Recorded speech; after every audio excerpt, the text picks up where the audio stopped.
Bonjour, heureux de vous retrouver à cette autre édition du débat sur Diaf TV. Un débat qui sera consacré à l'actualité africaine, notamment sur les dernières informations reçues sur la toile et dans la plupart des médias africains et les médias internationaux qui nous informaient de la libération de Blé Goudé et Laurent Gbagbo. Et on abordera également le point sur les présidentielles en République démocratique du Congo et on parlera également de ces documents, des archives, notamment des archives que la République française a depuis quelque temps envoyées à l'État du Burkina Faso. Pour commenter, analyser, décrypter toute cette actualité, sur le plateau de Diaf TV cet après-midi, 4 consultants. À ma droite, vous avez déjà l'habitude, Léonard Paul Ngoué, consultant en communication. Bonjour Léonard. Bonjour Guy. Et juste à sa droite, vous l'avez déjà eu sur Diaf TV dans une interview qu'il a accordée à notre média il y a quelque temps.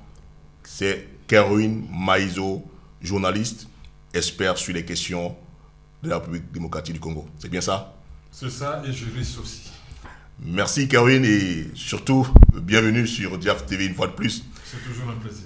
Et en face de Kerwin, donc on ne la présente plus, Augusta Ipagna. Merci Augusta d'avoir accepté notre invitation. Merci à vous, merci à vous. Et juste à sa droite, on ne le présente plus non plus, n'est-ce pas, Abdelaziz Moundé, journaliste indépendant. Bonsoir. Merci Abdelaziz d'avoir accepté l'invitation.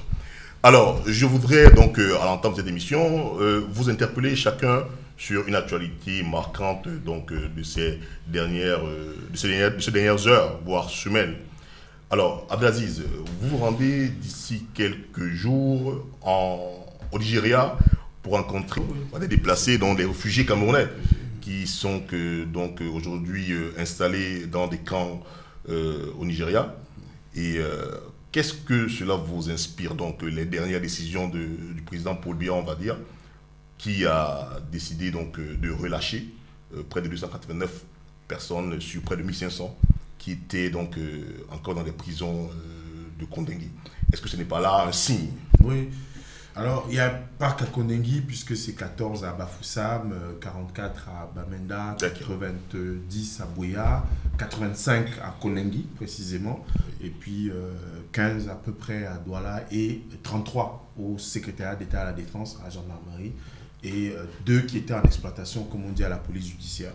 Mais le Paul Biya est le seul président au monde qui fait la paix et la guerre tout seul. C'est-à-dire que je fais la guerre, je décide de la fin de la guerre seul, je décide de libérer les prisonniers tout seul, je décide de l'arrêt des armes tout seul, et voilà comment, de manière caricaturale peut-être, on peut poser le problème.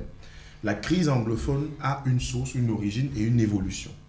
L'une de ces traductions, c'est effectivement la présence à l'intérieur du Cameroun de plus de 300 000 déplacés qui sont en Banga, qui sont à Bafoussam, qui sont à Fumbot, lors de la journée du 10 décembre qui avait été choisie par le CPD Cameroun Patriote Diaspora pour l'interpellation. Il y a eu des remises à la fois de dons et puis des rencontres avec des populations, 289 par exemple dans la ville de Fumbot et puis une centaine à Bafoussam, par une remise de dons par la Croix-Rouge. Et au Nigeria, vous avez aujourd'hui les chiffres consolidés, 34 000 Camerounais qui s'y trouvent. Ce sont les chiffres qui sont consolidés par le HCR, le Haut Commissariat des Nations Unies pour les réfugiés. Ils sont probablement beaucoup plus nombreux parce que ce sont ceux qui ont eu des documents, qui ont pu être identifiés. Les autres sont dans la nature. Je rappelle qu'ils sont dans 4 États du Nigeria, Akwa Ibom, Tabara, Benue State et Cross River. Et nous allons nous rendre précisément dans l'État de Cross River, dans 2 camps, à Bagom et Ogosha, où sont à peu près recueillis, logés et nourris 9000 Camerounais. Et vous avez dans l'évolution de ce conflit sanglant, meurtrier, avec des aspects qui sont considérés par des autres comme génocidaires, puisqu'on a vu que de part et d'autre, le feu mais sans aveugle des sécessionnistes, et puis celui des forces de l'ordre camerounaises qui rasaient systématiquement sur leur chemin des villages, commettaient des exactions qui ont amené nos sœurs et nos frères à quitter. Il y a des villes comme Akwaya et Youmejok, mais en fait qui sont désertes aujourd'hui. Il n'y a plus un chat, il n'y a plus une vie. Ce qui devait quand même, on ne devait pas attendre qu'il y ait une session du Conseil de sécurité des Nations Unies consacrée au Cameroun pour constater qu'il y a une urgence humanitaire. Je rappelle que le gouvernement du Cameroun, pour terminer sur cette séquence, avait mis en place un programme d'urgence humanitaire destiné à ces populations-là. Ce programme d'urgence humanitaire, on nous a dit, je parle des on-dit parce que Cameroun c'est aussi un pays des on-dit, on nous a dit qu'il y a 18 milliards qui avaient déjà été collectés pour soulager les peines de ces Camerounais. D'où vient-il qu'aujourd'hui, nous en soyons encore à collecter de l'argent, solliciter la générosité des Camerounais et des autres Africains? Il y a une consoeur nigériane qui a mobilisé 30 000 euros, 20 millions de francs CFA pour effectivement venir en aide. D'où vient-il que le gouvernement camerounais qui a mis en place ce plan d'urgence humanitaire ne communique pas sur l'effectivité de l'aide qui est accordée? Parce que dans une guerre, on gère différents aspects, l'aspect politique et l'aspect humanitaire. Le président Biya a décidé seul, comme ça, de libérer 289 et le ministre de la Défense, le ministre délégué à la présidence chargée à la Défense, nous a dit que ce sont des gens dont l'enquête approfondie et les dossiers de manière approfondie établissent qu'ils n'ont pas, dans l'échelle des exactions, commis des exactions graves. Alors, les autres, sur 1500, mais communiquer de manière plus transparente. Étant entendu qu'il y a 44, dont Ayoub Tabé, qui était le président du gouvernement de l'État imaginaire d'Ambazonie, à qui on a refusé une demande de libération provisoire, et on s'attendrait à ce que ce soit pour les sécessionnistes qui, comme eux, s'affirment comme tels, que ce soit pour les fédéralistes comme Agbor Bala, ou que ce soit pour ceux qui veulent mener le dialogue comme le cardinal Toumi, on s'attendra à ce qu'ils soient partie prenante dans des décisions comme celle-là, mais qu'ils soient consultés tout au moins. Mais ce n'est pas le cas. Toutes les décisions qui sont prises aujourd'hui sont le fait du président Biya, et c'est ce qui pose un véritable problème de mon point de vue. Merci pour ce commentaire sur cette actualité. Alors, je vais donc poser également une question sur l'actualité qui doit simplement être commentée et non débattue à Léonard. Léonard, on a donc été tous informés récemment, n'est-ce pas, d'une espèce donc de velléité juvénile de la part du gouvernement de Yaoundé, notamment du président Paul Biya, qui a fait nommer récemment un jeune de 32 ans maximum au poste de DG de l'école supérieure qui forme d'ailleurs les administrateurs civils chez nous. Quel commentaire vous inspire cette nomination de ce jeune au poste de directeur général de l'ENAM? Écoutez, ça me fait plutôt rire. Je pense qu'on est tombé un peu bas quand même dans ce pays. Ce que j'ai entendu la plupart des Camerounais demander depuis pas seulement les dernières élections présidentielles, c'est un renouvellement de la classe dirigeante camerounaise. Alors, si c'est ça la réponse à cette demande, je dis il y a un dévoiement qu'il faut condamner, qu'il faut dénoncer, parce que ce n'est pas un rajeunissement qu'on demande, mais c'est un renouvellement de la classe politique. Renouvellement veut dire quand même mettre des gens nouveaux, mais qui ont un certain gabarit, n'est-ce pas? Et il n'en manque pas. On aurait pu trouver des jeunes magistrats au Cameroun, ou des jeunes administrateurs, des jeunes fonctionnaires, mais qui ont déjà un parcours. Dans le cas d'espèce, ceux qui ont voulu fouiller un peu pour savoir qui était ce nouveau directeur général de l'ENAM se sont rendus compte que c'était ni plus ni moins que voilà, un cousin ou voilà, un très proche parent de la première dame. Alors j'ai dit, je me souviens quand j'étais encore tout jeune, à Douala, à Koumassi, il y avait un panneau où il était écrit « Attention, un train peut en cacher un autre ». Et c'est ce que j'ai immédiatement pensé en écoutant cette information. Il y a un train qui en cache un autre. C'est-à-dire que, voilà, sous le couvert de la réponse à la demande de renouvellement, voilà, on nous sert simplement du népotisme. Voilà. Et certaines personnes applaudissent à cela, mais je dis non. Il y a aujourd'hui une urgence au Cameroun à renationaliser l'État. L'État camerounais est devenu, peut-être c'est aussi le cas dans d'autres pays, mais puisque nous parlons du Cameroun, alors je reste dans le cas camerounais. Il y a aujourd'hui une privatisation à outrance de l'État. Et même une appropriation de l'État par des familles qui pose véritablement problème. C'est-à-dire, si nous continuons sur cette lancée, on n'aura plus d'État. au Cameroun. Donc, je dis, on aurait pu applaudir des 4 membres et dire, voilà, la réponse à la demande de renouvellement, la classe politique est là. Mais, je dis, on est très loin du compte. Merci pour ce commentaire. Alors, Augusta, les Gilets jaunes, c'est une initiative qui devrait parler aux Africains, à nombreux États africains. On a vu que finalement le président Macron a tenu à adresser des éléments de réponse aux nombreuses revendications de ce mouvement lancé par les Gilets jaunes il y a quelque temps. Est-ce que vous pensez qu'il y avait matière à en tirer enseignement au vu de ce qui se passe par exemple au Cameroun avec la situation au nord-sud-ouest? On peut toujours tirer enseignement de tous les peuples qui se mettent en lutte. Hein. Je pense que c'est toujours des exemples pour d'autres peuples qui sont opprimés, réprimés, et on peut toujours en tirer quelque chose. Par contre, je ne pense pas qu'on puisse plaquer forcément les schémas d'un pays à l'autre, d'un continent à l'autre, etc. Bon, le problème des Gilets jaunes, je pense que traduit aussi la situation dans laquelle se trouvent les forces organisées dans ce pays. Les forces organisées, les forces qui représentent les plus démunis, la population la plus défavorisée, et le fait qu'il y a une espèce de rupture qui s'est faite entre ces forces organisées, qu'elles soient syndicales ou politiques, et une partie de la population qui est reléguée. Parce que, vous l'aurez constaté, ce mouvement-là s'enracine d'abord dans les zones les plus reculées, les zones rurales, etc.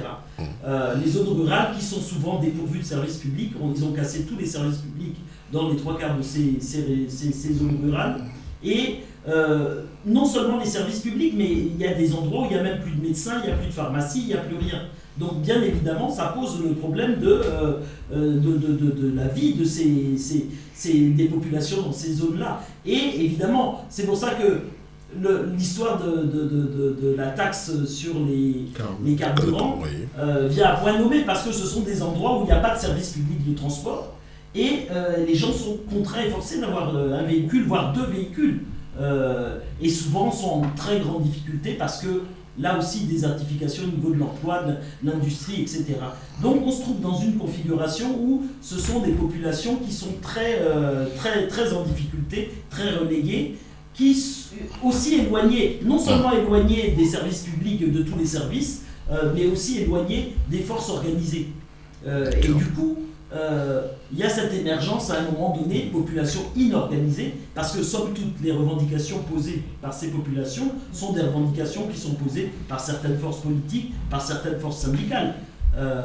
Bon, il se trouve que quelques mois, pas si longtemps en arrière, il y a eu le mouvement au niveau des cheminots qui, somme toute, se défendaient aussi le maintien d'un service public, y compris dans les zones les plus reculées, se battaient aussi pour qu'on ne ferme pas des petites lignes, etc. Parce que c'est vital pour ces endroits-là. Donc, alors, moi, ce que je pense, c'est que, évidemment, ça peut nous inspirer, mais là aussi, je crois que la leçon à en tirer, c'est que des mouvements de cette nature ne peuvent pas remplacer des forces organisées. Ça, c'est clair et net. Du point de vue de la portée, des revendications qui sont celles qui sont posées à un moment donné, du point de vue de l'efficacité dans la manière de les porter, ça ne peut pas remplacer les forces organisées, et du point de vue de la représentativité aussi. Aujourd'hui, on se retrouve dans une situation où bon, chacun dit oui, mais le gilet jaune qui est passé dans telle émission ne nous représente pas et il n'est pas notre porte-parole, etc. Donc on se trouve dans une situation un peu compliquée de ce point de vue-là. En tout cas, une chose est sûre, moi je pense que ce sera peut-être le mot de la fin, c'est que ça traduit quand même la crise d'un modèle économique, un modèle capitaliste, où la concentration la concentration des biens et services, de la finance, etc., est telle que c'est concentré entre des mains de plus en plus réduites et que ça lamine de plus en plus de gens. C'est vrai chez nous, évidemment, chez nous c'est plus que vrai, mais c'est vrai également en Occident. Et ce que vivent les populations aujourd'hui, c'est-à-dire la désertification des services publics, c'est finalement quelque part ce que nous on vit depuis toujours. Ce que nous on vit quasiment depuis toujours, c'est-à-dire une paupérisation. Nous, on vit dans la pauvreté parce que de toute façon, on n'a pas été véritablement, on n'a pas réussi à conquérir cette souveraineté pour laquelle on s'est battu. Mais ces populations sont en train de vivre ce que vivent souvent les populations du tiers-monde, et en l'occurrence, les populations africaines. C'est ça, me semble-t-il. D'accord. Comme j'ai prévenu en entendant cette émission, on ne fera pas de débat sur ces commentaires.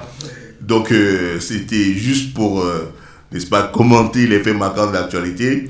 Je vais donc solliciter également Kerwin Maïzo sur un autre fait marquant de l'actualité pour qu'il nous fasse son commentaire. Alors, Kerwin Maïzo, quel peut être le regard ou la lecture que vous, aujourd'hui, préoccupez par, on dira d'ailleurs sans exagération, des questions de survie à République démocratique du Congo, lorsque vous entendez toutes ces histoires sur l'organisation de la Coupe d'Afrique des Nations qui a été récemment retirée au Cameroun et qui aujourd'hui n'est toujours pas acceptée par certains pays qu'on croyait la récupérer, comme le Maroc. On entend aussi dire que l'Afrique du Sud a refusé cette Coupe d'Afrique des Nations. Quelle lecture donnez-vous de cette actualité sportive consacrée à la Coupe d'Afrique des Nations? Je dirais d'emblée que la lecture que j'ai de cette affaire, c'est l'image que renvoie l'Afrique au monde. C'est l'image de la désorganisation. C'est comme des grands enfants qui sont incapables d'organiser quelque chose dans les règles de l'art. Imaginez-vous que le Cameroun, c'est la première économie de l'Afrique centrale, c'est un pays où il y a des compétences, c'est un grand pays de football, et ces pays semblent incapables d'organiser une Coupe d'Afrique des Nations qu'on lui a attribuée plusieurs années avant, tout simplement parce que certaines personnes au Cameroun ont cru intéressant de faire de la surfacturation, de détourner par exemple, selon ce que j'ai entendu de la bouche de Kalice Beyala, 440 millions de francs CFA par semaine. Le Cameroun est une grande nation de football. Le Cameroun a déjà organisé la CAN. Mais si on regarde l'Afrique centrale avec les Congo, c'est une grande région du football. Le Congo, par exemple, a gagné la CAN 2 fois, mais a été incapable. C'est le seul grand pays de football en Afrique qui n'a jamais organisé la CAN. Par Congo, on veut dire la République démocratique du Congo. République démocratique du Congo. Et il y a 2 ou 4 ans, elle devrait l'organiser. Elle s'est désistée de manière surprenante. Et ça s'est retrouvé en Guinée équatoriale. Et à propos de la CAN en général, on va constater un phénomène. C'est chaque fois qu'un pays se désiste, on ramasse un pays qui a des compétences, qui a des moyens pour le faire. L'Afrique du Sud a déjà joué ce rôle.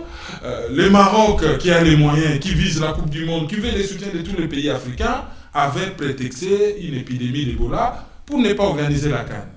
On les donne au Cameroun, le Cameroun n'y parvient pas, et de façon péremptoire, on sanctionne la Côte d'Ivoire qui prétendait être capable d'organiser en 2021. Et Constant Omari, qui est le numéro 2 de la CAN, qui passe sur RFI, et qui parle d'une candidature du Congo-Brazzaville qui n'a jamais existé. Ça fait des ordres. Sans compter les procès contre Issa Hayatou et ses collaborateurs en Égypte. Ils doivent plusieurs millions de dollars à la CAF pour avoir attribué les droits de diffusion à une société française de façon, je veux dire, un peu particulière.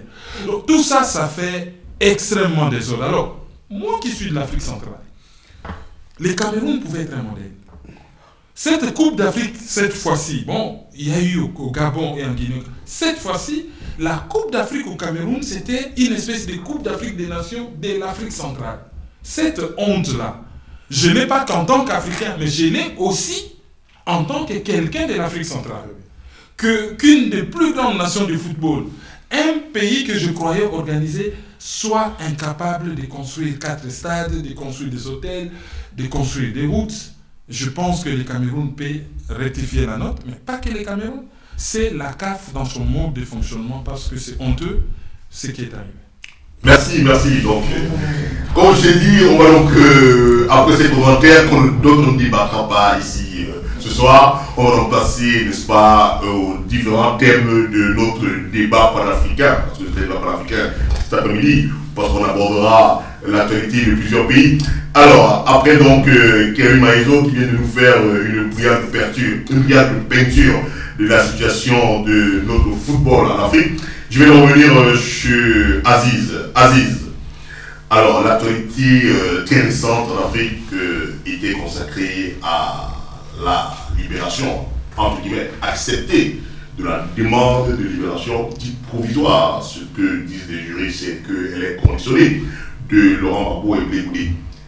On a vu donc en Côte d'Ivoire plusieurs images qui montraient le pays totalement en joie une fois cette nouvelle confirmée.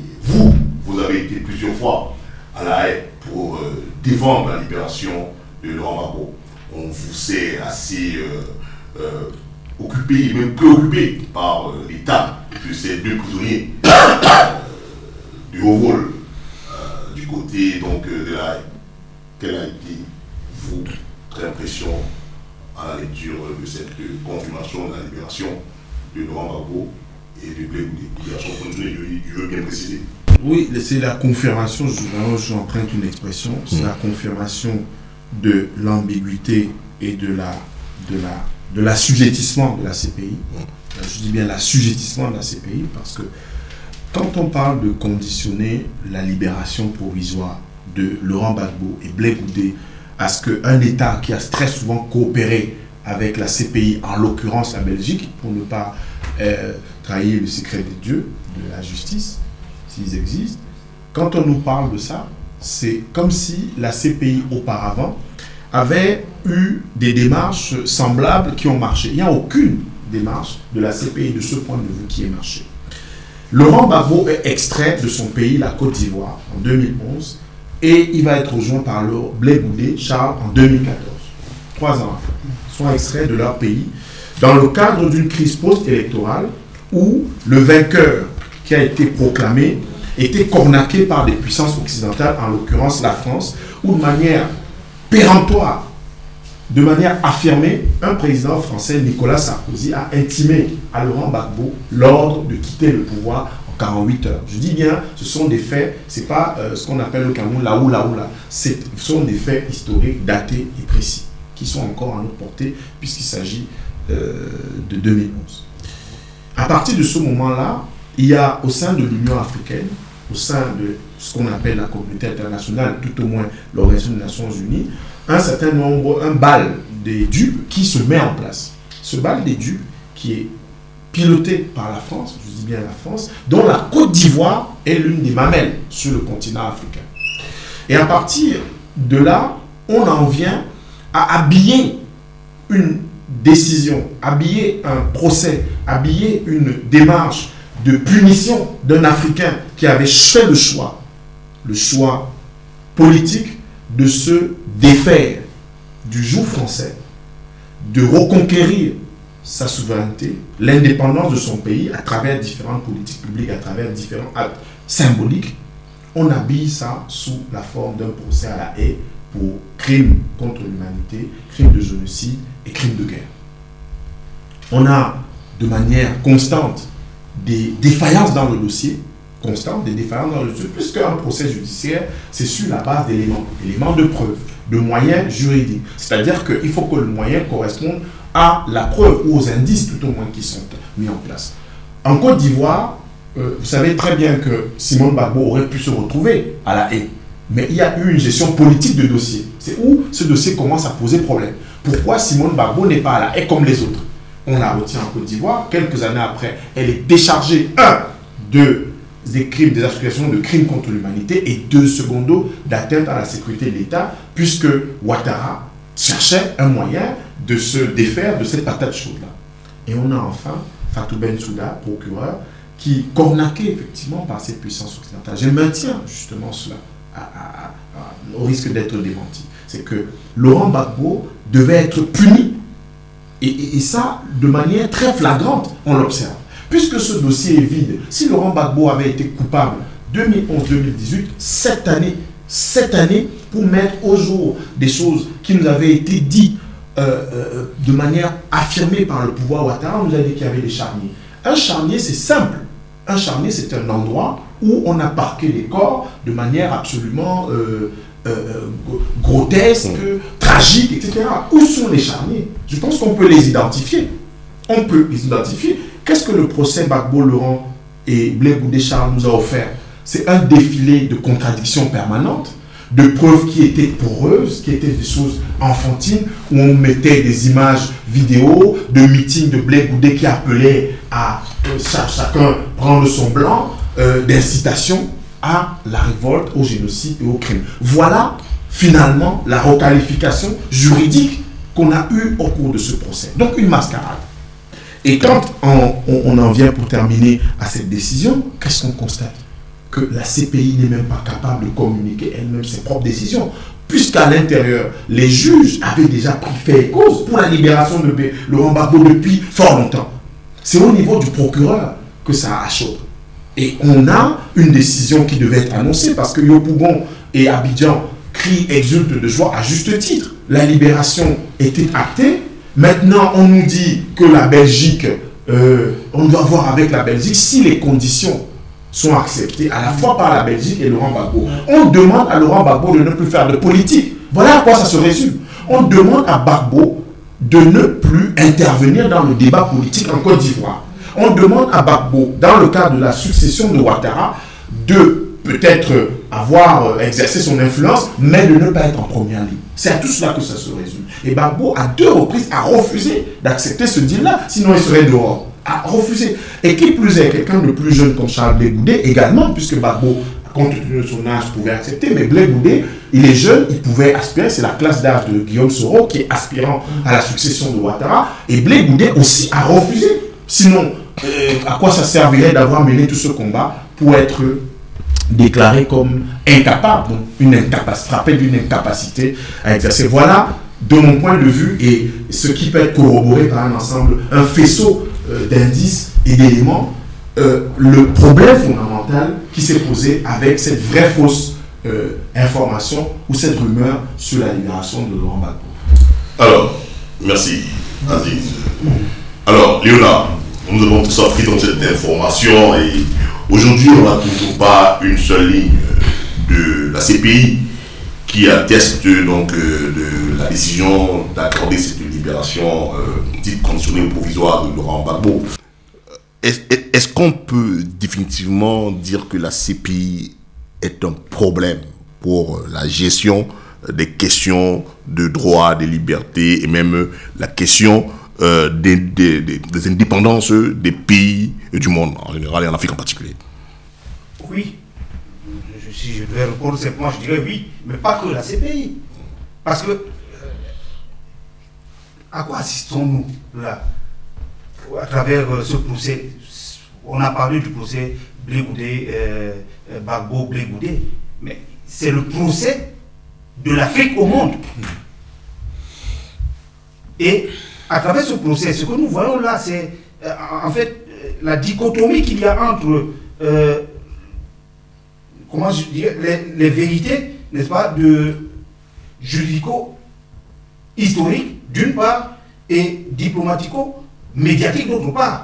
C'est-à-dire que sur le plan médiatique et diplomatique, on avait acté depuis longtemps que, et cela continue de se dire, hein, on parle de l'ex-dictateur ivoirien, n'est-ce pas, qui a refusé de reconnaître la victoire de Laurent Gbagbo, n'est-ce pas, et qui a tué dans la Ouattara, et qui a tué ses compatriotes, et ainsi de suite. Voilà le mensonge, hein, le média mensonge qui continue de prospérer, et c'est celui-là qu'on voulait acter à la haie. Sauf que la machine s'est grippée. À un moment donné, les témoins à charge qui ont été convoqués pour venir acter ce chef d'accusation se sont tous retournés contre ceux qui les avaient convoqués à la haie. Donc, aujourd'hui, ce à quoi nous assistons, c'est la difficulté de ceux qui ont monté cette machination à en sortir. Mais cette sortie est inéluctable. C'est-à-dire que, inéluctablement, sauf à vraiment vouloir faire un pied de nez à la fois à la logique la plus élémentaire et à l'humanité et à l'histoire, on ne voit pas comment on peut encore continuer de maintenir Blé Goudé, Laurent Gbagbo et Blé Goudé en prison. Donc, mais au-delà de ça, c'est de ce dont il s'agit, c'est de comment est-ce que les gens s'organisent pour imposer des vérités qui n'en sont pas. Nous sommes là au cœur de, je veux dire, l'un des débats, l'une des questions les plus fondamentales de notre époque, la guerre médiatique qui est menée particulièrement à l'Afrique. On se souvient, si nous rentrons un peu en arrière, dans les années 80, il y avait un directeur général de l'UNESCO qui s'appelait Amadou Matambo, qui avait été débarqué parce qu'il avait lancé un programme qui s'appelait le Nouvel Ordre Mondial de l'Information et de la Communication. Alors, on a trouvé que ce projet était extrêmement révolutionnaire et on a débarqué. Les États-Unis sont sortis de l'UNESCO, entraînant avec eux la Grande-Bretagne, je crois Israël également, et je ne sais pas s'ils sont revenus jusqu'à ce jour. Et en contrepartie, ils ont investi sur des outils comme Internet et ainsi de suite aujourd'hui, par lesquels certaines personnes qui sont cachées quelque part nous dictent ce que nous devons penser, ce que nous devons dire sur toutes les questions du monde, y compris les questions qui nous concernent. Il faudrait que nous, les Africains, prenions conscience de cela. Parce que, passe encore que dans les médias, on continue de traiter Laurent Gbagbo, le dictateur. Je dis, nous aujourd'hui, et là je parle au nom notamment du média dans lequel nous sommes, Diaf TV, nous devons nous réapproprier nous-mêmes notre façon de voir le monde, de le dire. Si on traite des démocrates africains, des gens qui sont levés pour défendre leur peuple de dictateur, pourquoi est-ce que nous aussi ne pouvons pas traiter des chefs d'État européens de dictateurs? Parce qu'il y en a, s'ils ne sont pas dictateurs vis-à-vis de leur peuple, il y en a qui sont dictateurs vis-à-vis de nos propres peuples. Et Abdelaziz parlait notamment de Sarkozy. Ce que Sarkozy a fait en Côte d'Ivoire et dans un certain nombre d'autres pays est intolérable, tout simplement. Donc il y a une réorganisation aujourd'hui de l'échelle des valeurs, notamment au niveau, n'est-ce pas, des médiatiques, qu'il faudrait mettre en place. Et la fin de cette guerre, vous savez, dans une guerre, celui qui gagne, ce n'est pas celui qui a infligé le plus grand nombre de victimes à l'adversaire. Si on prend par exemple à la Deuxième Guerre mondiale, la Russie a eu plus de morts que l'Allemagne, mais la vérité historique qui a été retenue, c'est que c'est l'Allemagne qui avait tort. Donc, ce qui est important au bout d'une guerre, et l'Afrique aujourd'hui est attaquée de toutes parts, par l'Occident notamment, n'est-ce pas? Ce qui est à retenir, c'est la vérité historique. Et nous devons nous battre pour que la vérité historique, la plus vraie, en tout cas, celle qui prévaut de notre point de vue, s'impose. Blé Goudé et Laurent Gbagbo seront certainement libres. Nous devons continuer de nous battre. Les Africains ont pour une fois montré, mais je veux dire, une solidarité et une unité qu'on avait rarement vue. Rarement on a vu des impérialistes prendre, jeter en prison des hommes de cette carrure et les laisser ressortir. On a vu cela avec Mandela, mais des gens comme Toussaint Louverture n'ont pas eu cette chance. Et beaucoup d'autres en sont morts. Donc c'est une victoire. C'est une victoire, mais sur cette victoire-là, il y a un travail à faire. Nous devons nous atteler à ce travail. Parce que ce qui s'est passé en Côte d'Ivoire se passe en République démocratique du Congo. C'est ce qui se peut-être au Cameroun et dans d'autres pays. Et nous devons veiller. Et c'est collégialement, je veux dire, c'est au niveau africain que ce combat doit être organisé. Ok, merci. Alors, Augusta, on vous sait également très présente sur ces questions-là concernant Laurent Gbagbo et surtout concernant la CPI. Comment avez-vous accueilli cette nouvelle qui tarde à être finalement confirmée dans le concret? On va dire confirmée dans le concret. Allons-nous assister un jour ou alors très bientôt à la libération définitive de Laurent Gbagbo et de Blé Goudé? Et quelle lecture donnez-vous définitivement à cette CPI en rapport aux chefs d'État africains qui sont constamment internés, on va dire? Non, je pense que la libération de Laurent Gbagbo et de Blé Goudé est inéluctable. Et la libération définitive, inéluctable, parce que je ne reviens pas sur les faits qui ont été énoncés et fort bien rappelés par mes deux prédécesseurs. Mais une chose est sûre, c'est que ça montre à quel point il y a une volonté de bâillonner tout ce qui va dans le sens de la défense de l'Afrique, des intérêts de l'Afrique, la défense des intérêts des peuples africains. Évidemment, ça, une fois de plus, parce qu'il n'y a aucune raison, et là, Aziz l'a très justement rappelé, le dossier était vide, et justement, il était question au départ de ne pas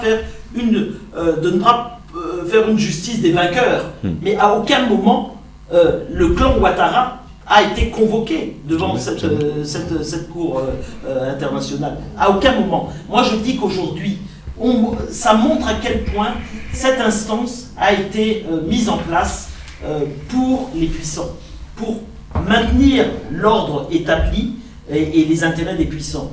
Ce qui aurait dû être, si cette cour avait vraiment joué son rôle, ce qui aurait dû être traduit devant cette cour, c'est Sarkozy pour avoir bombardé la Libye et avoir mis le chaos à l'échelle internationale, c'est le père et le fils Bush pour avoir pilonné avant Sarkozy l'Irak, et on voit l'état du monde. Une des raisons, les nombreuses raisons pour lesquelles on se trouve dans cette situation-là, les causes sont là. Les causes sont là. Si on n'avait pas bombardé ces deux régions du monde, ces deux pays, on n'en serait pas là. On n'en serait pas là. Il y aurait peut-être d'autres conflits, etc.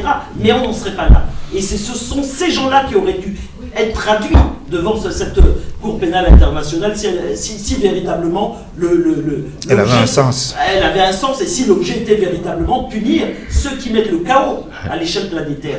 Bon. Et or, on traîne quelqu'un qui a été totalement démocrate, qui a joué le jeu de bout en bout, et à côté de ça, un petit chef de guerre comme Guillaume Soro, à aucun moment n'a été convoqué. Il a mis le chaos au nord de la Côte d'Ivoire pendant des années et des années, avec tous les morts et tout le cortège de désastres que ça a produit. Et ce monsieur n'a jamais été, non seulement ça, on l'a récompensé. On l'a récompensé, on lui donne la présidence de l'Assemblée nationale, et aujourd'hui il a l'outrecuidance de vouloir être président de la République de Côte d'Ivoire. En s'alliant au parti de... En s'alliant, en plus, vraiment, parce que, alors, c'est ça qui est intéressant, et c'est là je pense qu'il est à noter qu'il y a quand même un réveil au niveau de nos peuples, même si ça va pas assez vite, voilà, on voudrait que ça bouge beaucoup plus, etc., mais il y a quelque chose qui se passe. Parce que, comment imaginer que, durant cette année, les Ivoiriens soient restés aussi mobilisés? C'est du jamais vu. Depuis, enfin, moi, je suis une vieille combattante, et je peux vous dire que pendant 7 ans, des mobilisations systématiques, toutes les semaines, et des déplacements à La Haye tous les mois, c'est du jamais vu. Et ils sont restés mobilisés. Et les Africains se sont identifiés effectivement à ce combat et à cette volonté de réhabiliter Laurent Gbagbo. Et je pense que vraiment c'est quelque chose à noter, et je pense que l'une des comment dirais-je, un peu ce qui a fait on commence à renouer avec le panafricanisme de combat. Pas le panafricanisme de bouche, là, qu'on nous fait là, que les singes des colonialistes nous font là au niveau du continent, ça vient de cette identification aux Ivoiriens et au combat et à l'engagement de Laurent Gbagbo dans sa volonté de se détacher de ce système néocolonial. Et vraiment, moi je pense que ça c'est à noter, et là il y a quelque chose, et la conscience même des Ivoiriens qui n'étaient pas, moi je me souviens, j'ai fait toutes les premières manifs à l'époque, et vraiment on entendait, ça volait pas très haut, hein, mis à part qu'on voulait que Gbagbo soit libéré, ça volait pas très haut. On sent qu'il y a une conscience qui s'est construite au fil du temps, et ça c'est intéressant, et on s'est retrouvé, diaspora confondue, là je parle du point de vue de la diaspora, dans ce combat-là, et c'est très important. Je pense que Gbagbo sera réhabilité très très vite, il va l'être, et il doit l'être. En tout cas, l'un des combats qu'on doit mener, c'est celui-là. C'est celui-là, sa réhabilitation, et le fait que vraiment on dénonce l'utilisation de cette Cour pénale internationale à l'égard de l'Afrique combattante. Ok, merci. Alors, Karim Maïzo, vous êtes coutumier, n'est-ce pas, de la Belgique qui reste un peu celle qui dicte un peu ses intérêts dans votre pays, la République démocratique du Congo. Quel commentaire vous inspire donc cette émission de la Belgique, une fois encore, dans cette demande de libération conditionnée de Laurent Gbagbo? Ben, la Belgique, c'est quoi? Ce n'est pas par hasard qu'il y a l'OTAN en Belgique. Ce n'est pas par hasard qu'il y a les sièges de l'Union européenne en Belgique. Ce n'est pas par hasard qu'il y a les shifts bancaires. Hein. Toutes les transactions bancaires mondiales passent par la Belgique. C'est un petit royaume sous-traitant des intérêts américains et de son gendarme en Europe, la France. Gbagbo a mené une lutte contre l'impérialisme. Et les impérialistes sont en train de lui faire payer. Et ils utilisent la CPI, qui est un tribunal négrophobe, et la Belgique, qui est un État sous-traitant, pour le lui faire payer. Quand on a parlé ici du dossier Gbagbo, on oublie une chose. Les élections, c'est un processus. C'est avant, pendant et après. Nous, on nous parle de crise post-électorale pour les cas de la Côte d'Ivoire. Il n'y a pas de crise post-électorale. Il y a eu une rébellion. Les gens ont pris les armes, ont agressé un État souverain. Et un président qui a prêté serment de défendre son pays, qui est le numéro 1 de l'armée, a défendu son pays. Et on le lui reproche. Que ferait la France aujourd'hui si la France est agressée? On va juger le président français pour s'être défendu. Nous tous, nous avons vu les images. On a capturé le président Gbagbo de la manière la plus honteuse qui soit. Et ceux qui l'ont capturé sont passés par l'ambassade de France. Comme cette ambassade est mitoyenne à la résidence présidentielle. On a vu ça. Moi, un Africain, un jeune Africain, j'ai vu un président africain humilié par les Français. Et j'ai vu un autre Africain arriver au pouvoir sur un char français. Les massacres de Douekoué, ça n'a jamais eu lieu pour la CPI. Les Comzones n'ont jamais existé pour la CPI. Quand les gens se révoltent en Côte d'Ivoire parce que ceux qui ont mené la guerre sont au pouvoir et ils n'ont rien touché. Et on a décidé de les calmer avec l'argent du contribuable ivoirien. Lorsqu'on recrute des mercenaires pour mener la guerre, on les paye de sa propre poche. On ne les paye pas avec l'argent public. Et là, on a payé des mercenaires avec l'argent public. Publiquement. Ça, ce n'est pas normal. Alors, pendant 7 ans, on va mener une procédure longue. Et après, lorsqu'il sera innocenté, on va l'indemniser avec l'argent du contribuable international, ce qui n'est pas normal. Et on nous dit, bon, le verdict sera rendu au mois de mars. Alors, moi, je félicite l'équipe de Gbagbo qui a mené une très belle opération de com. C'était quoi? C'était d'annoncer que la CPI a acté sa libération pour montrer au monde entier combien cette libération était attendue. Et là, le monde entier a vu, et la procureure, qui était ancienne ministre de la Justice en Gambie, cette dame avait proposé des choses horribles en tant que ministre de la Justice. Comme par hasard, elle est devenue démocrate. Parce qu'elle s'appelle Fatou Bensouda. Elle était ministre de Yaya Jammeh. De Yaya Jammeh.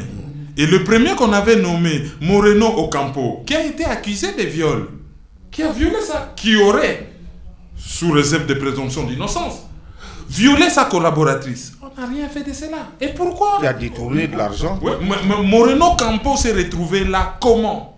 Il travaillait dans une ONG argentine qui appartient à Soros. Open Society.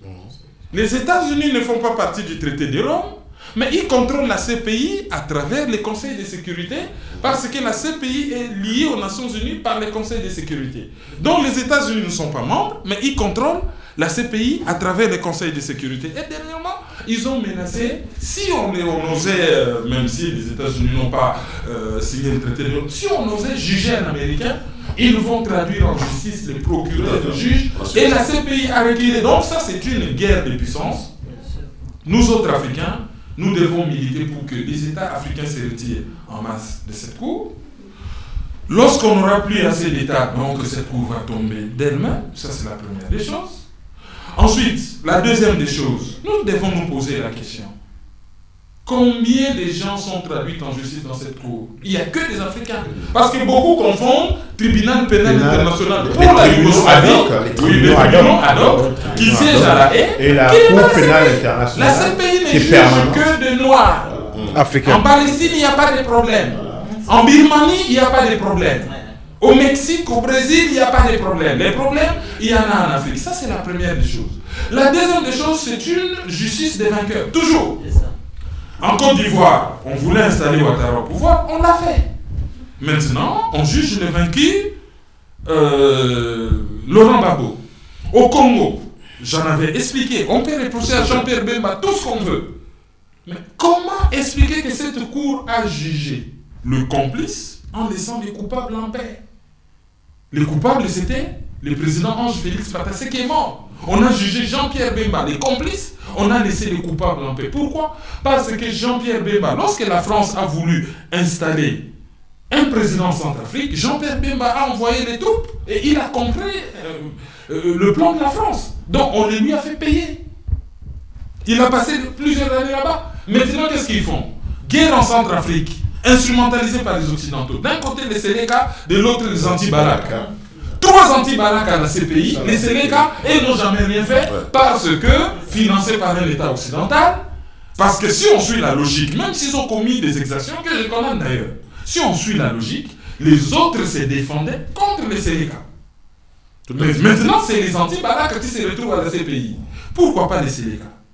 Et doit-on continuer à accepter cette injustice sans broncher? Alors, pour terminer, il y a quelque chose de très intéressant qu'on a dit ici, à propos d'abord des Gilets jaunes, qui va rejoindre cette affaire de la CPI. Les Gilets jaunes, c'est un mouvement de la société civile qui est sorti de nulle part. J'étais d'ailleurs fier de voir une afro-descendante, Priscilla, je crois, Ludowski, qui était une des porte-paroles du mouvement. Ces mouvements fonctionnent textuellement comme le mouvement des combattants congolais.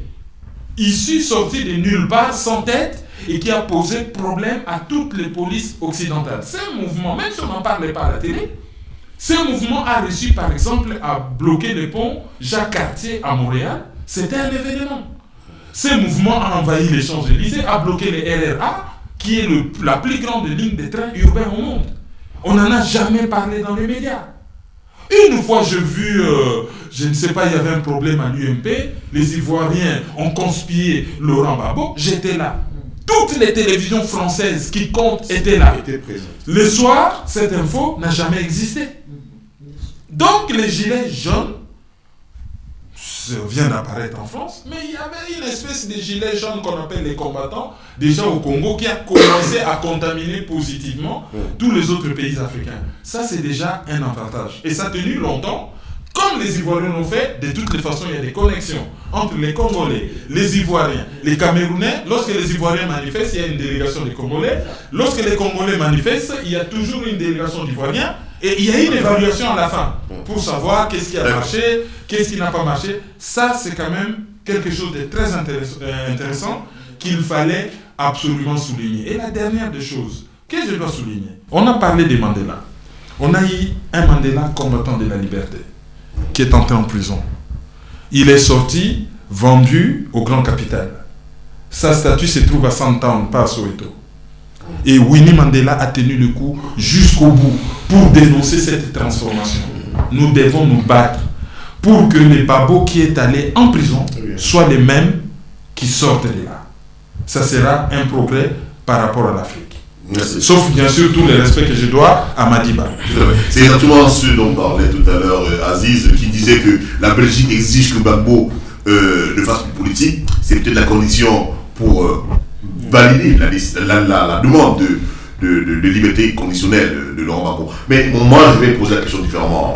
Il y a quelques temps, on a eu dire que quelques pays africains, notamment l'Afrique du Sud aussi, menaçaient de quitter la CPI. Est-ce que finalement, il y a toujours un véritable intérêt, d'après vous, pour les États africains de continuer à rester membres de la CPI?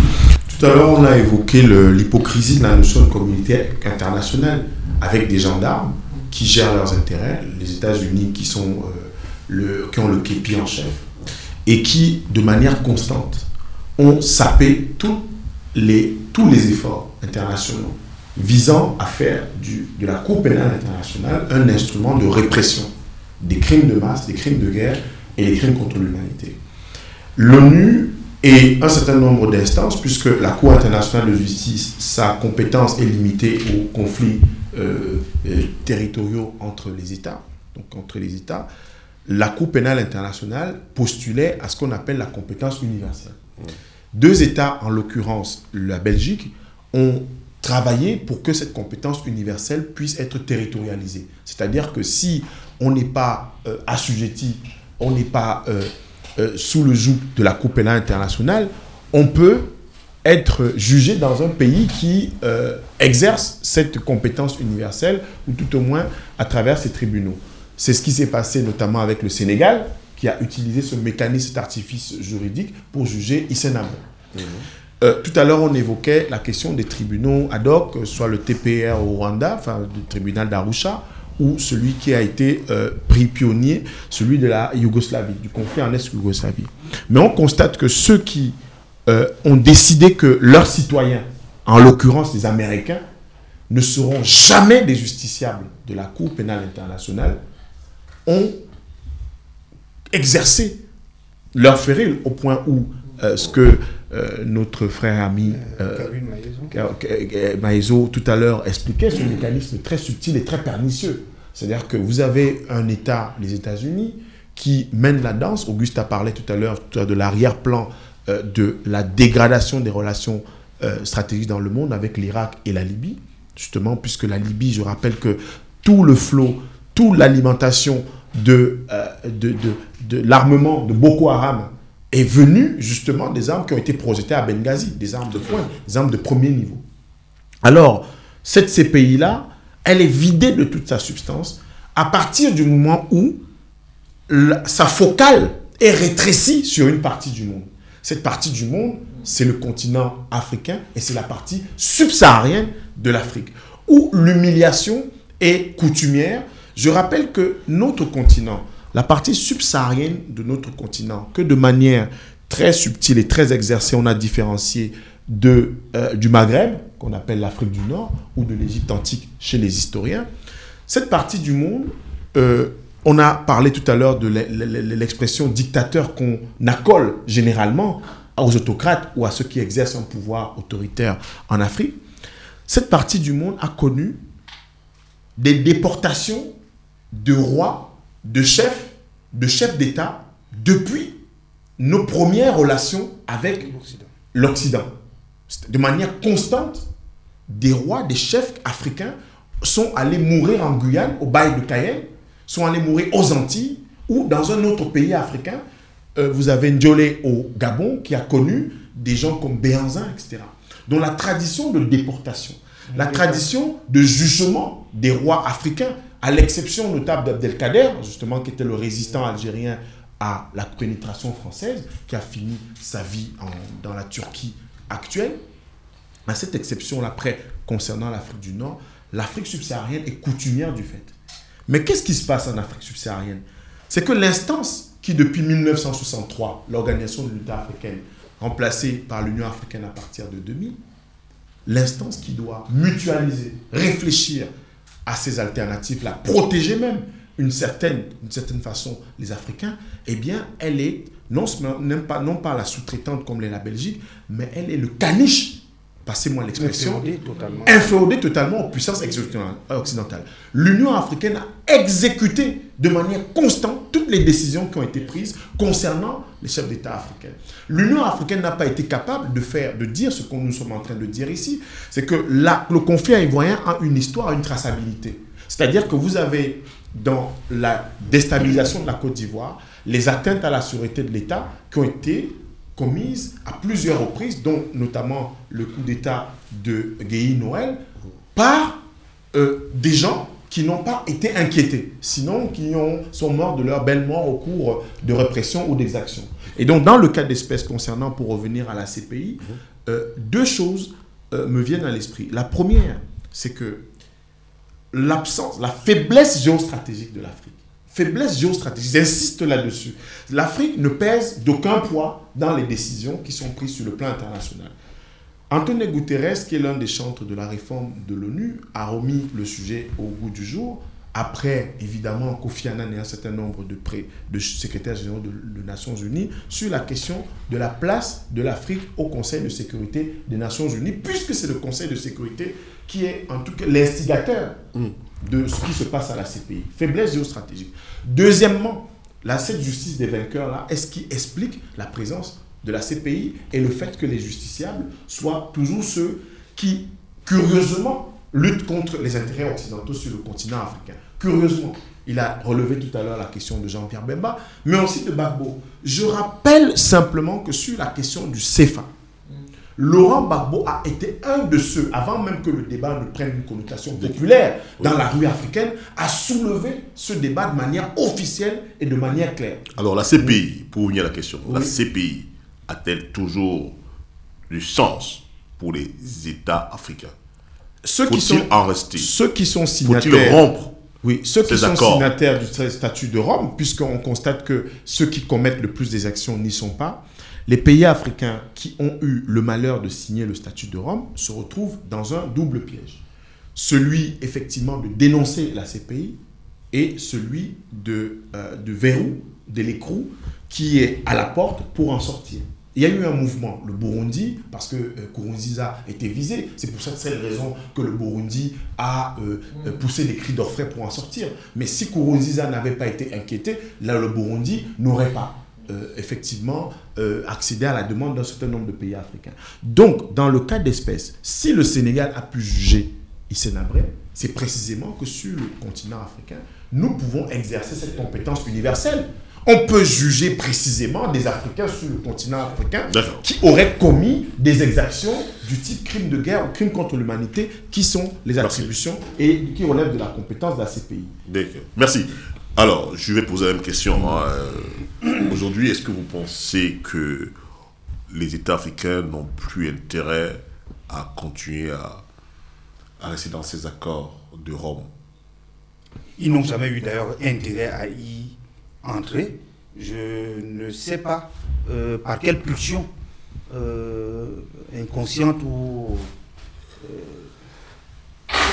incohérente ils sont laissés entraîner dans ce projet qui était manifestement un projet qui visait à affaiblir l'Afrique.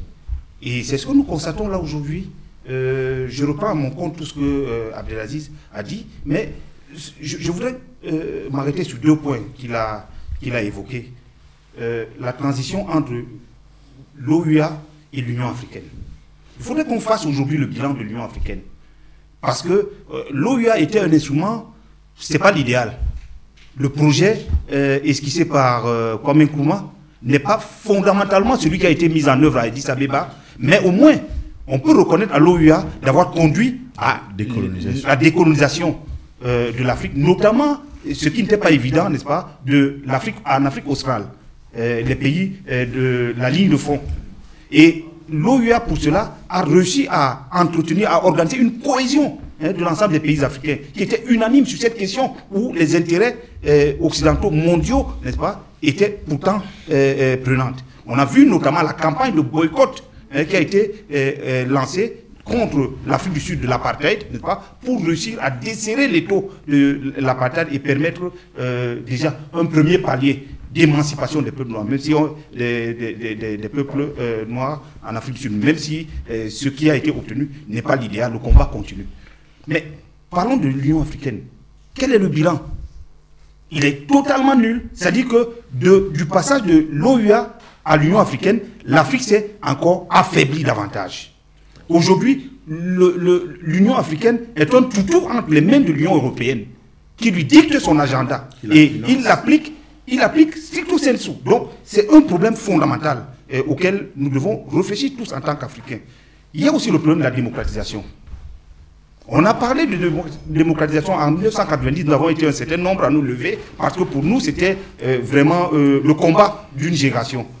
Mais faisons aussi le bilan de cette démocratisation. Le cas ivoirien nous interpelle, mais on peut aussi l'appliquer à d'autres pays pour voir que les processus démocratiques aujourd'hui, les élections en tout cas, qui tiennent lieu, n'est-ce pas, de paradigme de cette démocratisation, ne sont ni plus ni moins que des rites de sanctification de l'impérialisme occidental. À tous les coups, c'est eux qui sortent gagnants. Les peuples sont affaiblis, de plus en plus aujourd'hui, c'est les montées des irrédentismes tribaux. Il n'y a plus aujourd'hui une conscience nationale. Dans aucun pays africain pratiquement, il y a des alternances de temps en temps. Et on peut d'ailleurs se demander pourquoi il y en a moins en Afrique francophone et surtout en Afrique centrale, partout où il y a des richesses. On voit comment cela est grippé. On voit comment la main noire de ceux qui veulent maintenir l'Afrique dans l'assujettissement est toujours présente. Donc, il faut interroger tout cela pour dire que la CPI est l'instrument qui sont donnés pour dicter leur volonté aux peuples africains. Mais quelle est notre volonté à nous aujourd'hui? Quand on regarde l'Afrique aujourd'hui, quels sont les leaders politiques qui émergent? Quel est le leadership politique qui émerge aujourd'hui? Ce sont précisément ceux qui sont à la solde de cette vision d'assujettissement de c'est à eux, et peut-être qu'on va en parler tout à l'heure, dans son discours, Denis Mukwege en parlait, ces gens à qui on déroule le tapis rouge, n'est-ce pas, et qui ont les mains trempées dans le sang. Hein? Voilà. Donc, je dis, aujourd'hui, c'est à nous-mêmes de définir qu'est-ce que nous voulons faire de nos pays, quelle est la ligne directrice, quelle est la vision que nous voulons appliquer dans la conduite de nos pays. Sinon, à chaque fois, à toutes les élections, on voit bien des gens qui viennent prendre l'onction à l'Élysée, n'est-ce pas? Mais que donnent-ils, qu'obtiennent-ils en contrepartie? Ceux qui viennent au Quai d'Orsay, n'est-ce pas, pour négocier le soutien de la France, qui vont à la Maison Blanche et ainsi de suite, avant d'aller postuler comme pour être candidat aux élections dans leur pays. Qu'est-ce qu'ils promettent en contrepartie? Si nous n'interrogeons pas cela, nous allons aller encore de mal en pis. Merci. Alors, Augusta, vous pensez vraiment qu'il n'y a aucun intérêt pour les États africains de rester membres signataires de ces accords de Rome? Et autrement dit, est-ce que le problème n'est pas tant le fonctionnement plutôt que l'organe CPI? Oui, non, mais effectivement, on peut l'appréhender comme ça. C'est-à-dire que, en soi, une Cour pénale internationale n'est pas une mauvaise chose. Parce qu'effectivement, on peut considérer qu'il y a des conflits d'ordre mondial qu'il faut amener devant ce type de juridiction. Et à ce titre-là, c'est pertinent qu'il y ait une Cour pénale internationale. Par contre, il est plus qu'impératif que nous construisions notre propre justice. Et que, effectivement, tous ceux qui commettent des monstruosités sur notre continent soient jugés par notre justice. Ça, c'est évidemment très très important et très urgent. Mais moi, je voulais revenir un peu en arrière sur la nature de l'OUA, la nature des instruments, des institutions qu'on a à l'échelle du continent. En fait, la revendication de Nkrumah a été complètement dénaturée. Vous savez qu'il y avait deux groupes, le groupe de Casablanca et le groupe de Monrovia. C'est malheureusement les soi-disant, enfin, ce qu'ils appelaient les modérés qui sont inféodés, qui étaient totalement inféodés au colonialisme, qui ont gagné et qui ont conquis les pouvoirs dans la plupart de nos pays, et qui, évidemment, se sont retrouvés évidemment à la tête de cette OUA qui n'a joué absolument aucun rôle dans aucun conflit, qui n'a pas pu régler le moindre conflit à l'échelle du continent, bien entendu. Et je fais le pendant avec la CPI, ce qui est d'ailleurs très significatif et symptomatique, c'est le fait qu'au niveau de la CPI, les dictateurs dans notre continent, parce que arrêtons aussi de dire on a des dictateurs, on en a, malheureusement on en a trop. Hein, c'est probablement une des régions du monde où on en a quand même par pays, si on fait le décompte, on en a quand même énormément. Mais ces dictateurs-là ne passent pas devant la CPI. Or, on sait très bien qu'à la tête de nos pays se trouvent des gens qui sont responsables de milliers de morts sur les États qu'ils sont censés diriger. Ces gens-là ne passent pas devant la CPI. Parce que ce n'est pas l'objet de la CPI. Il faut passer des gens qui remettent en cause leurs intérêts. Effectivement, ça a été dit par plusieurs d'entre vous ici. C'est d'abord ceux qui remettent en cause les intérêts de l'Occident, des États-Unis, etc., qui passent devant la CPI. Ce ne sont pas des dictateurs. Donc, moi, je pense que la CPI, mais avec une acception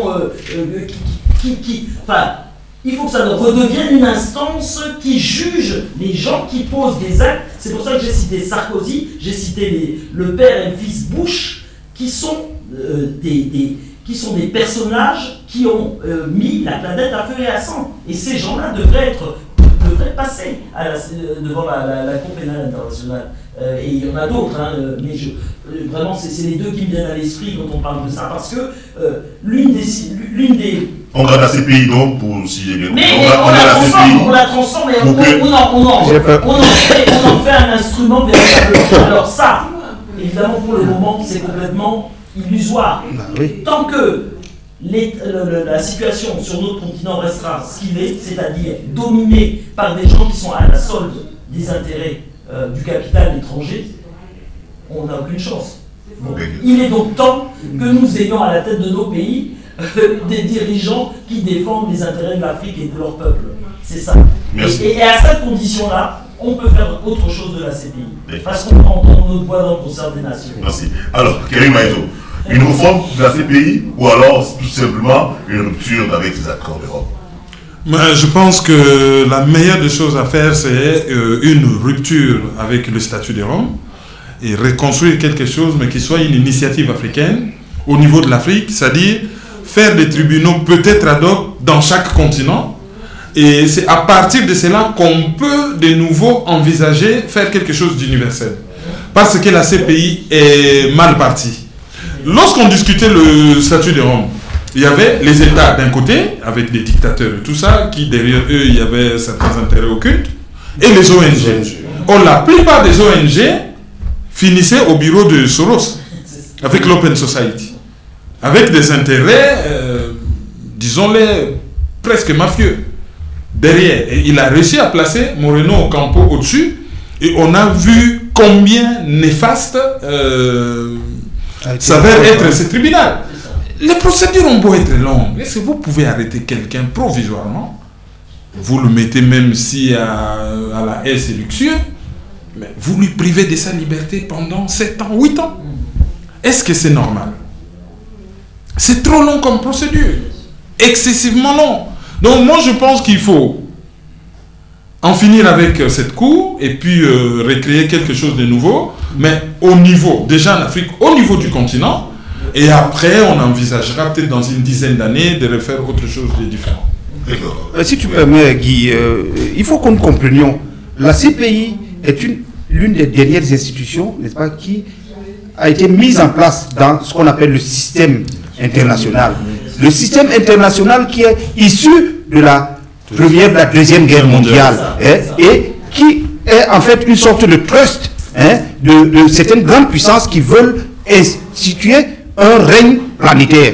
Voilà. Donc, ils se sont donné un instrument, n'est-ce pas, de justice, mais un instrument de justice des forts, n'est-ce pas, qu'ils imposent au monde. Alors, on ne peut pas penser que nous puissions transformer cet instrument si on ne transforme pas l'ordre sur lequel est assis l'instrument de la Cour pénale internationale. Il faut un nouvel ordre mondial, diplomatique, n'est-ce pas, et tant qu'on ne l'a pas, quelques instruments qu'on mettra en place, c'est la même chose pour le Conseil, on peut dire la même chose pour le Conseil de sécurité des Nations Unies, on peut dire la même chose pour un certain nombre d'autres instruments.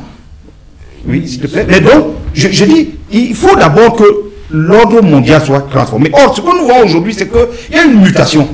C'est-à-dire que les Occidentaux, ils ont vu, c'est-à-dire que cet ordre mondial était aussi bâti sur le bipolarisme, n'est-ce pas, entre l'Est et l'Ouest, n'est-ce pas, et après l'écroulement du mur de Berlin, ils ont anticipé. Ils ont anticipé et ils ont donné des instruments qui leur permettent aujourd'hui de continuer de régner sur le monde. Mais de l'autre côté, je veux dire, du côté des peuples opprimés, on peut se demander, mais qu'est devenu le mouvement des non-alignés? Par exemple, si on sort seulement du cadre africain, qu'est devenu le mouvement des non-alignés? C'est-à-dire que face à des puissances qui sont devenues de plus en plus puissantes, n'est-ce pas, et qui se sont regroupées, les impuissants, les plus faibles sont totalement disloqués. On est devenus des toutous, n'est-ce pas? Et donc, ils peuvent prendre n'importe qui pour donner aussi la leçon aux autres. Ils peuvent ravir n'importe qui, le mettre où ils veulent, n'est-ce pas? Le tuer ou le ramener. On a vu ce qui s'est passé en Irak, c'est ce qu'ils ont tenté de faire en Syrie, c'est ce qu'ils ont fait en Côte d'Ivoire, et ainsi de suite. Donc, il y a une réflexion qui doit être faite. Je pense qu'il faut aussi, aujourd'hui, si cela est possible, n'est-ce pas, qu'on réveille le mouvement des non-alignés. En fait, il pourrait ne plus s'appeler mouvement des non-alignés, mais que tous ces pays qui sont aujourd'hui impuissants devant une boulimie de puissance de ces grandes puissances, n'est-ce pas, que tous ces pays-là essaient de se regrouper. D'accord. Rapidement, hein, après on passe au deuxième point. Oui, alors, on dit ça après. Non, ce que je voulais dire, c'est qu'il est bien évident que la condition sine qua non pour que le contenu de toutes ces institutions internationales change, c'est que on conquiert notre souveraineté. C'est-à-dire avec des forces politiques véritablement représentatives des intérêts de l'Afrique et des peuples. Ça, je veux dire que c'est incontournable. Mais il est bien évident, à partir de ce moment-là, ça change complètement la donne. Ça veut dire que tout le contenu de ces institutions sera balayé. C'est-à-dire que même si l'ONU, l'ONU en soi, c'est pas une mauvaise chose. Si l'ONU est véritablement le concert des nations, véritablement, c'est-à-dire avec une représentation de l'ensemble planétaire, en quoi c'est mauvais? C'est bon. Personne n'a dit que c'est mauvais, mais est-ce qu'elle l'est? Non, elle n'est pas, bien évidemment. Oui. C'est pas moi qui vais vous dire qu'elle l'est, bien entendu. Oui. Elle n'est pas. Mais ce que je veux dire, c'est que à partir du moment où on conquiert cette souveraineté, cette indépendance, et qu'on fait entendre notre voix dans le concert des nations, on balaye et le fonctionnement et les accords, etc. Et on donne un tout autre caractère à toutes ces institutions. Évidemment, ça suppose, ce que disait notre frère ici présent, c'est le fait qu'on construise une justice africaine, bien entendu, ça va de soi, tout ce qu'on a à régler à l'échelle du continent, on ne va pas aller le régler à l'extérieur. Il faut qu'on ait une vraie justice à l'échelle continentale, bien entendu. Enfin pour moi c'est évident. Mais ce que je veux dire, c'est que la condition première, c'est d'abord qu'on ait des dirigeants dignes de ce nom. Et pour y arriver, donc, justement, il faudrait que nous sachions nous autodéterminer. Il faut l'autodétermination, parce que l'Afrique est le seul continent au monde où des idées anti-africaines peuvent venir prospérer, n'est-ce pas, avec le soutien des Africains. C'est-à-dire qu'on a beau parler de démocratie, on ne peut pas faire la démocratie. La démocratie, ce n'est pas seulement, je veux dire, un système politique. C'est d'abord l'emprise des populations, du peuple, n'est-ce pas, sur la conduite de leurs affaires. Et on ne peut pas faire la démocratie en Chine n'importe comment, aux États-Unis n'importe comment, mais en Afrique, la démocratie est la porte ouverte, n'est-ce pas, à toutes les aventures contre l'Afrique. Alors donc je dis, parce que si nous ne posons pas ce problème, on va dire oui, il faut que les peuples reprennent, mais comment est-ce qu'ils vont le reprendre? Dans les schémas actuels, il faudrait une réflexion sur ce qu'on appelle la démocratisation aujourd'hui en Afrique, n'est-ce pas, pour que nous puissions y arriver. D'accord, merci. Une courte minute de pause et puis on passe au deuxième sujet qui sera consacré à RDC.